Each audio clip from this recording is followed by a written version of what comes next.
خودم فکر میکردم جوانایی که تیر میخورن، شکنجه میشن، زندگیشون رو از دست میدن یا ناامید میشن، چه اتفاقی براشون میفته، چجوری دوباره برمیگردن به زندگی. امروز با یکی از اون جوونا من دارم صحبت میکنم و صحبتهای این شخص برای من بسیار ناراحت کننده بود و هیجان انگیز و اثراتی هم داشت که به زندگی به جور دیگه نگاه کنیم. با من دنبال باشید با این صحبت ها و این مصاحبه‌ای که دارم با این دوست عزیز که در 3 یا 4 قسمت هست. مطمئنم برای شما هم جالب خواهد بود. بریم با هم نگاه کنیم.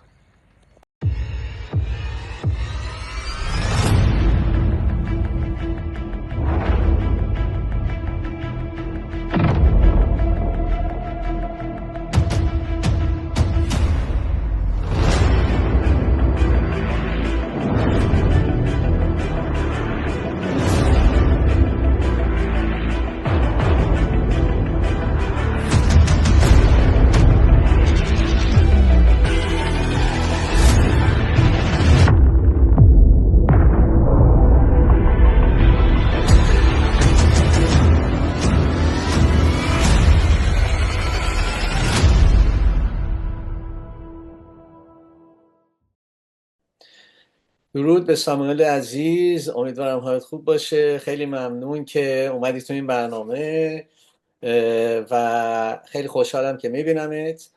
ساموئل جان، برای دوستان که ممکنه خیلی تو رو نشناسن میخواستم یه مقدار برای خودت بگی و من بعد چند تا سوال ازت بکنم.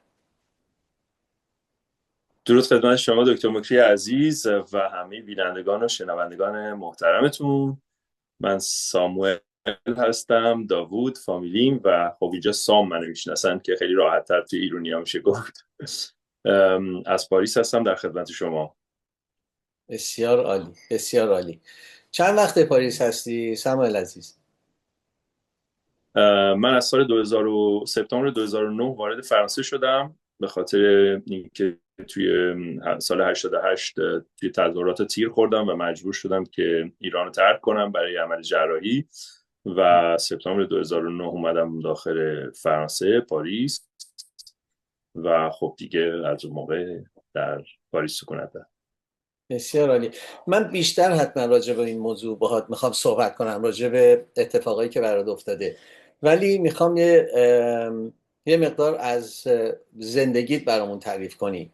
میدونم با هم یه صحبتایی کردیم و تو صحبتها خیلی چیزای جالبی رو به من گفتی که دوست دارم بقیه هم راجع بهت بدونن، چون فکر میکنم زندگیت با خیلی از ماها که معمولی زندگی کردیم در خارج از کشور یا سالهای زیاد اینجا بودیم فرق داشته.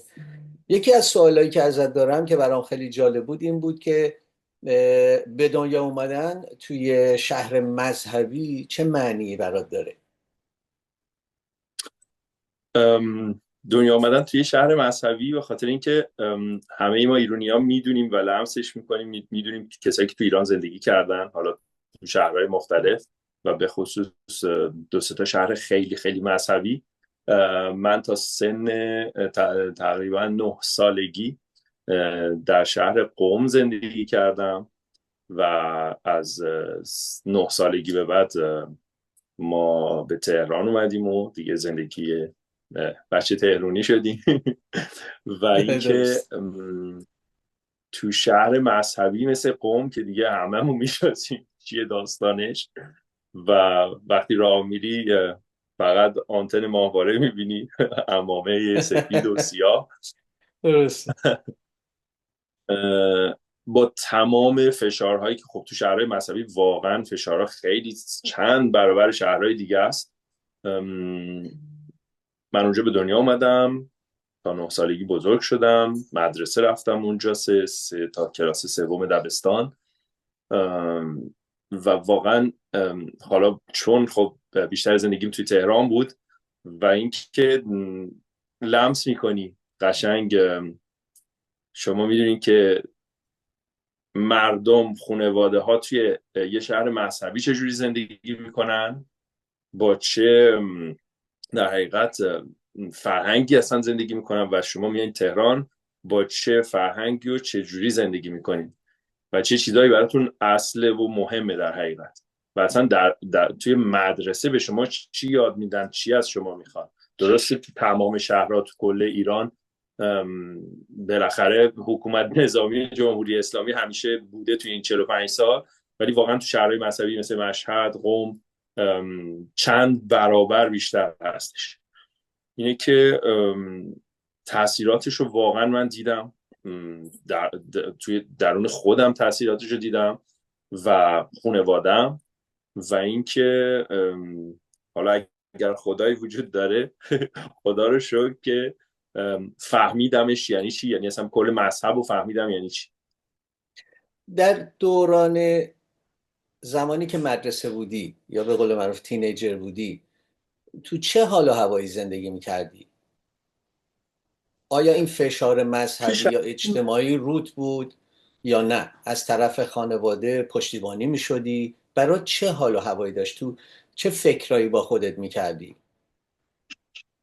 ببینین دکتر جان، توی حالا اصلا از البته خب بازم با همون شهر مذهبیه برمیگردیم، ولی خب من شهر مذهبیه رو میذارم کنار، باز حکومت واقعا تروریستی جمهوری اسلامی رو میارم وسط. چرا؟ به خاطر اینکه ما توی حکومتی به دنیا اومدیم و بزرگ شدیم و مدرسه رفتیم که اگه نخوام خیلی به قول من خیلی دیلی حرف میزنم همیشه، چیزی که برام به وجود اومده و بزرگ شدم توش، توی اون مدرسه الان که میگم خب یک سری از بینندگان و شنوندگان شما شاید مثلا فکر کنن خب این خیلی مثلا مذهبی بوده. نه، این که خیلی تاثیر داره شما اون در حقیقت آموزش و پرورشتون چجوری شما رو بزرگ میکنه. ماها مثل یه جوجه هایی میمونیم که یک مادر میاد و بهشون دون میده، بزرگشون میکنه و بهشون پرواز یاد میده. در حقیقت توی مدرسه های ایران که موقعی که من دانش آموز بودم و حالا کلاس اول و دوم، ما چیزای خاصی رو نمیفهمیم، مثلا نمیتونیم درکش بکنیم، چون داریم در حقیقت میآموزیم مثلا چجوری بنویسیم، چجوری صحبت بکنیم. و نکته اصلی اینجا بود که جمهوری اسلامی از همون پایه اول دبستان وقتی کتابی رو که ما باز میکنیم، کتاب آموزشیمون اولش نوشته بسم الله الرحمن الرحیم، سر صف مدرسه‌مون باید حتما قرآن خونده بشه، عکس خمینی و خامنه ای روی تمام کلاسامون باشه. این نشون میده چجوری مذهب رو دارن به ما میخورونن در حقیقت. اینه که فکر میکنم، نمیخوام مثلا خودم رو توجیه بکنم، ولی خب چون ما الان تمام صحبتی که داریم میکنیم به پارسیه و اینکه تمام بینندگانمون زبان اصلی کشورمون رو صحبت میکنن و اینو دارن گوش میکنن و 100% کسایی که توی داخل ایران زندگی کردن، نه حالا بچه‌ای که این ور به دنیا اومدن فرق میکنه سیستمشون، ولی ماهایی که توی ایران به دنیا اومدیم و توی اون سیستم آموزشی و پرورشی بزرگ شدیم، خیلی خوب درکش میکنیم که وقتی شما توی مدرسه از اول صبح که میرین، حالا تو اون صف و توی اون نظم شما رو قرار میخوام بدن، یه حالت نظم، چون من خودم هم ارتش توی ارتش سربازی رفتم، اون نظم صحبت میکنم ارتش نظم ارتشی مذهبیه. اینکه شما تو صف خیلی منظم باید باشی و بری اول صبح گوش بدی به قرآنی که خب ساختن. پس این یک نوع به نظر شستشو مغزی بود برای نوجوانهایی که داشتن بزرگ می شدن تو اون سیستم و از زیر فشارهایی که خب داری منظور احتمالاً اینه که تو اون موقع بهتر از اون نمیدونستی، فکر میکردی واقعا اینه. خب چه جوری؟ و میدونم بعد از اون به هم گفتی رفتی درس خوندی، بیشتر رفتی طرف دبیرستان و هنرستان و بعدش تصمیم گرفتی بری سربازی. درس تو تموم کردی و رفتی سربازی، درسته؟ یه مقدار از اون اتفاقایی که برات تو سربازی افتاد برای ما بگو. من خب وقتی اومدیم تهران، خب کلاس 4 دبستانم دیگه از تهران شروع کردم دیگه. باز تهرانم خب تهرانی‌ها میدونن تهران، حالا موقعی که من 15 سال پیش که ایران بودم، تهران بگه 2 منطقه‌ای تقسیم میشد. حالا برای منی که بچه تهران بودم و خیابون آزادی به پایین میشد، چی میگن توی پرانتز میشد پایین شهر، خیابون آزادی به بالا میشد بالا شهر. و خب من در حقیقت توی محله‌ای در هلوهوش میدون جمهوری، در حقیقت پایین خیابون آزادی بزرگ شدم.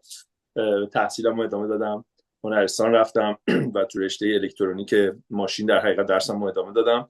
و اینکه خب با اون شور و هیجانی که حالا ما اگه ماه محرم رو فقط بخوایم مثال بزنیم، خب همیشه میگم الانش رو واقعا نمیدونم، ولی خب اون موقع ها حتی مثلا حرفش بود دیگه، مثلا بچهای بالا شهر میومدن پایین شهر چون هیئت‌ها خیلی مثلا چیزش بیشور و هیجانش بیشتر بود و این دما تشکیلات خیلی، یعنی باز مرتبه کمی تو پایین شهر بیشتر بود تا بالایش.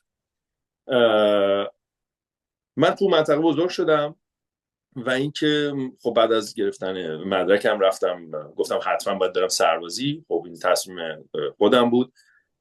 رفتم توی ارتش جمهوری اسلامی و خدمت کردم. حالا خدمت چی میگن مجبوری که باید حتما انجام میشد و چون پدرم و پدر بزرگم همه برای ارتش بودن، خب البته اینجا واقعا جای شکرش باقی که من تو ارتش افتادم، چون دوستای صمیمی خودم تو اون رنج سنی که بودیم، حالا بچه محلا، یه سریشون تو سپاه افتاده بودن و من بعدش واقعا یعنی میفهمم که چقدر ارتش باز بهتر از سپاه.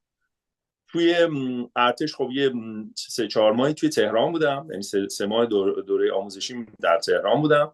1 ماه هم تهران خدمت کردم. بعد به داستانی که برام پیش اومد در حقیقت توی اون من در مدیریت مهندسی ارتش خدمت میکردم و با اون تیمساری که بودم در حقیقت یک تیمساری از تبریز اومدن تهران و مهمون ایشون بودن و دیگه از ما بچه تهران خوششون اومد، گیر داده بودن که باید من حتما برم با ایشون تبریز و من خدمتم رو تبریز ادامه بدم و واقعا به طور اجبار مجبور شدم که برم تبریز و بقیه خدمت سربازیمو تو تبریز انجام بدم.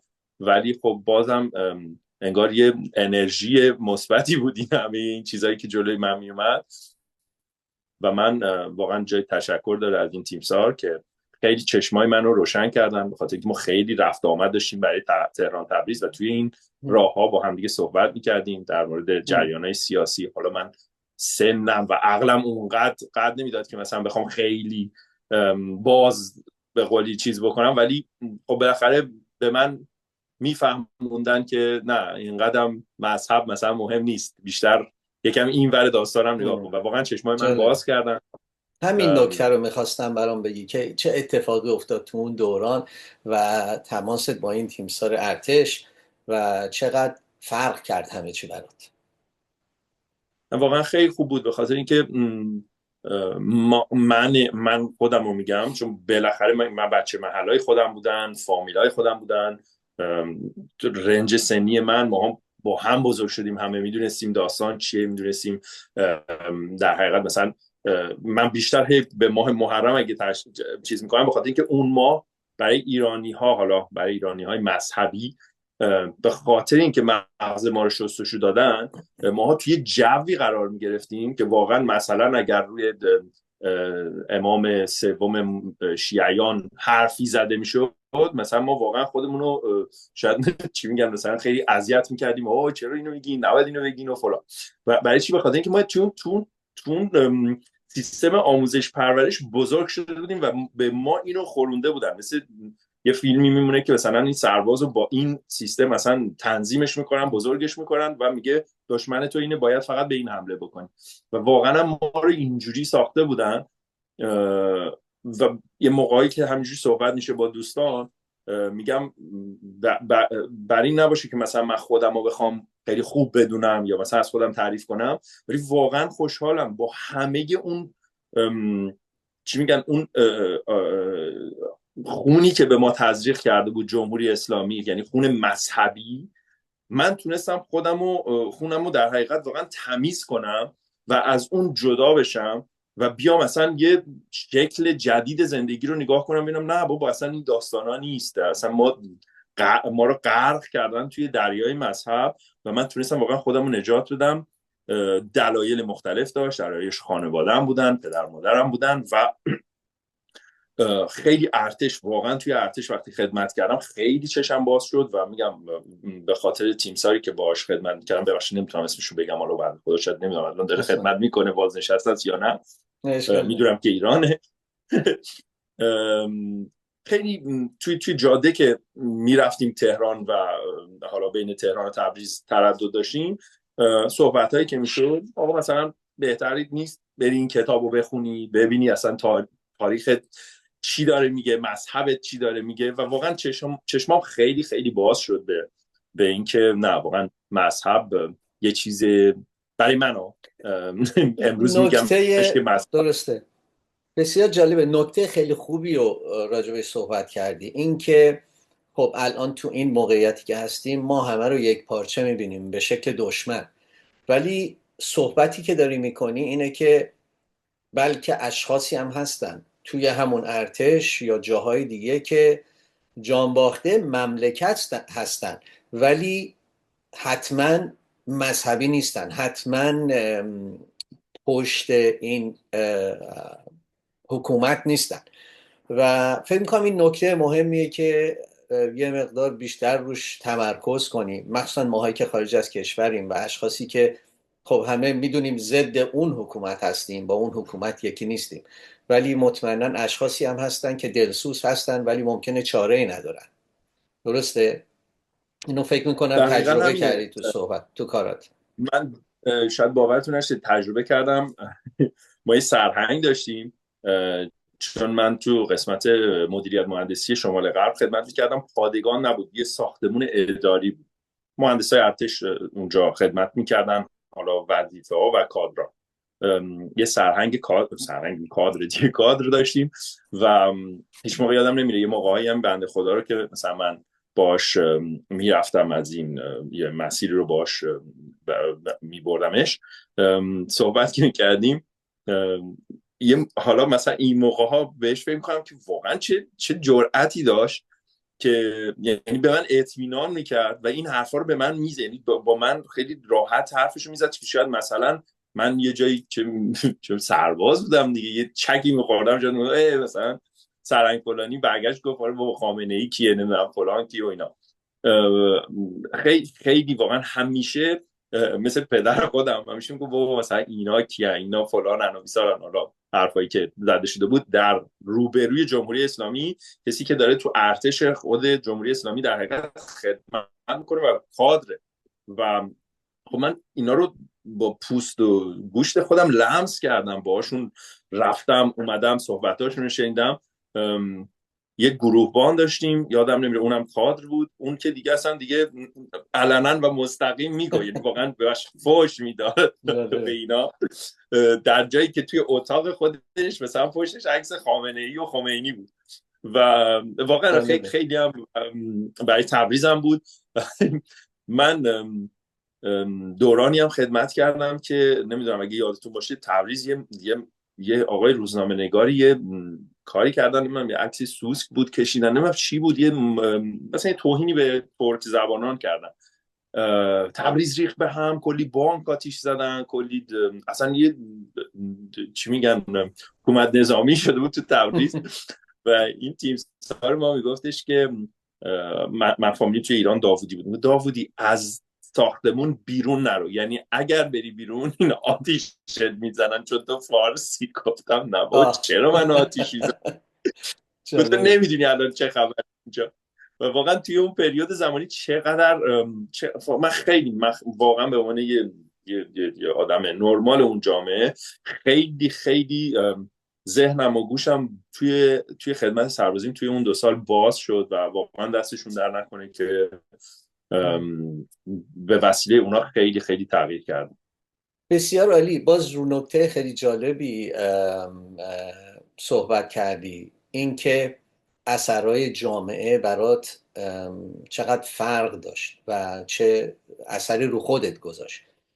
میدونم که در سن 22 مستقل شدی، رفتی کار خودتو شروع کردی و شروع کردی به کار و اونجاست که تغییر و فرقای توی جامعه رو لمس کردی شخصا. یه مقدار برای من بگو لطفا. من در سن 20 سالگی خب خدمت سربازیم تموم شد، وارد جامعه کاری و باز در کنار کار خب درس باز ادامه دادم و در حقیقت توی دفتر پدرم کار کردم، شروع کردم کار کردم و حسابداری و خب خیلی علاقه به الکترونیک داشتم، نمیتونستم جایی بشینم و حالا حسابداری بکنم. به پدر گفتم نه، من واقعا نمیتونم اینجا باشم و باید خودم برم و کار خودم انجام بدم. برای همین توی خیابون، در حقیقت توی خیابون قصر در انتهای خیابون آزادی، اون چی بهش میگیم دیگه، سوسیته یا اون بیزینس خودم رو باز کردم در توی الکترونیک ماشین و خیلی خوب بود، همه چی خوب گل و بلبل و خب ما هم که دلی کار میکردیم، خیلی خیلی خوب جذب شدیم، مشتریای خیلی خوب و وارد جامعه شدم، یعنی وارد جامعه کاری و جامعه‌ای که با من ارتباط دارن و کار هم طوری بود که خیلی قشر جوون خب میومد سمت کاری که من دارم و داشتم، نه که نداشته باشم مشتریایی که حالا سنشون کمی سن پدر خودم باشم، ولی خب قشر جوون بیشتر. همونطوری هم که حالا دفعه قبل باهاتون صحبت کردم و بهتون گفتم، واقعا از طرفی خانواده خودم، خواهرهای خودم که دوست داشتن همیشه در حقیقت بدون حجاب باشن، فشار نباشه روشون، هر طوری که دوست دارن مثلا بتونن برن بیرون از خونه. از یه طرف خانواده خودم رو میدیدم و از طرف فشار جامعه‌ای که مثلا مشتری دختری داشتم که میومد حالا کاری میخواست برای ماشینش انجام بده و متاسفانه تازه میگم توی اون سنی که من بودم، خب من مثل همه جوونا چرا که دوست داشتم دوست دختر داشته باشم، برم بیام، ولی رفتارهایی رو دیدم، درخواستهایی رو دیدم که بیشتر قلبم رو رنجوند که چرا مثلا دختر جامعه ما، چون خودم هم خواهر دارم، به خاطر مثلا یه سیستم صوتی ماشینش به جای مثلا پول بخواد بدنش رو ارائه کنه.